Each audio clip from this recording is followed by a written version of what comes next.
Lionel Messi pode vir a jogar a primeira Libertadores da sua carreira. Depois de uma campanha simplesmente impecável desde que chegou na Inter Miami, o time que estava em último da MLS, já foram 6 jogos com 100% de aproveitamento do clube e, mais importante de tudo, com gols dele em todos os jogos, mostrando ser extremamente decisivo. E com a campanha dele chamando atenção, com o clube chamando tanta atenção desde que ele chegou, o presidente da AFA, segundo o jornalista Hugo Balassoni da TIC Sport, convidou a Inter Miami para participar de uma das próximas edições da Copa Libertadores da América. E segundo a publicação, o convite teria vindo da própria Conmebol, ou seja, Lionel Messi na Libertadores é uma realidade muito provável. Particularmente falando, o cara não cansa de demonstrar que ele não é desse planeta. Ah, mas já tá com uma certa idade, porque a Liga dos Estados Unidos é uma liga mais fácil. Se você parar para assistir os jogos, não tem como negar, esse cara joga e continua jogando fino da bola. E sim, eu espero demais que ele venha aqui jogar a Libertadores, a sua primeira Libertadores da carreira. Deixa aqui nos comentários a sua opinião. E depois da contratação do Neymar, o Al Hilal anunciou mais uma contratação de peso.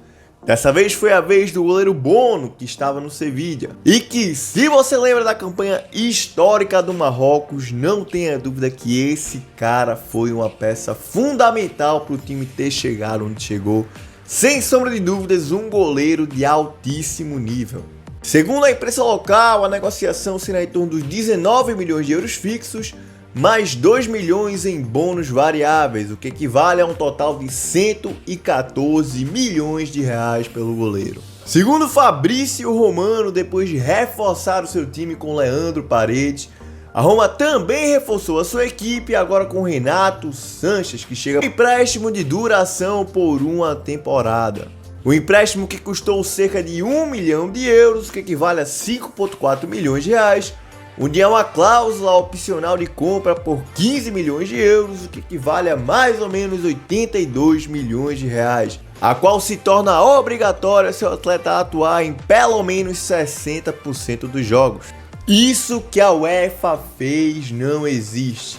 Recentemente saiu a listagem do top 10 melhores jogadores do mundo pela UEFA, com a grande disputa sendo entre Haaland, Kevin De Bruyne e Lionel Messi pela disputa do primeiro lugar. O grande absurdo de toda essa história foi justamente ninguém mais, ninguém menos que Vini Júnior ter ficado fora desse top 10. E cada vez mais eu começo a achar que realmente eu não entendo nada de futebol.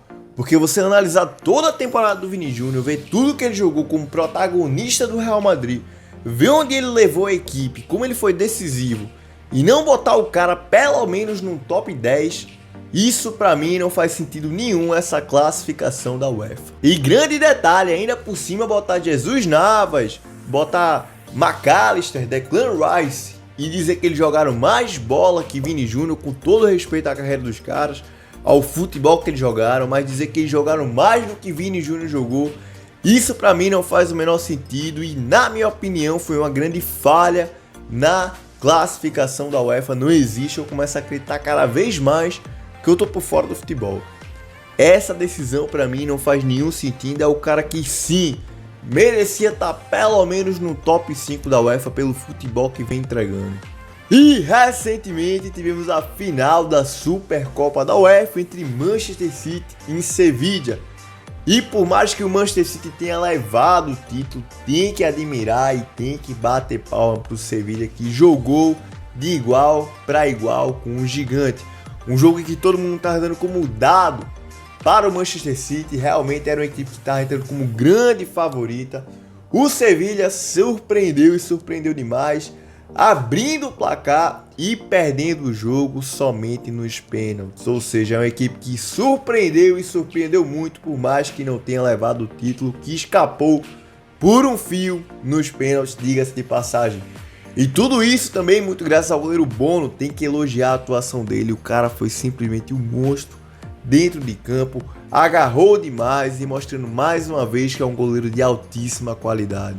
A Inter de Milão enviou uma proposta de 25 milhões de euros, o que equivale a 135 milhões de reais, pelo lateral Pavard do Bayern de Munique. Por mais que o clube alemão não tenha interesse em vender o craque já demonstrou que teria interesse sim, segundo Fabrício Romano, em sair ainda nessa janela de transferências. Ou seja, por mais que difíceis aí, por mais que o Bayern não queira se livrar do craque agora, essa negociação pode sim acontecer justamente porque tem o desejo do jogador em sair da equipe ainda nessa janela de transferências. Emiliano Martinez, atualmente no Aston Villa e peça fundamental na conquista do título da Copa do Mundo pela Argentina, pode vir a ser o grande substituto de Manuel Neuer. Isso porque, de acordo com o TIC Sports, o Bayern de Munique já vem sondando o goleiro para ser o novo reforço do time. Outros nomes que estão na lista para reforçar o time no gol é justamente o goleiro De Gea, que está atualmente sem clube após sair do Manchester United, e também o goleiro Stefan Ortega do Manchester City.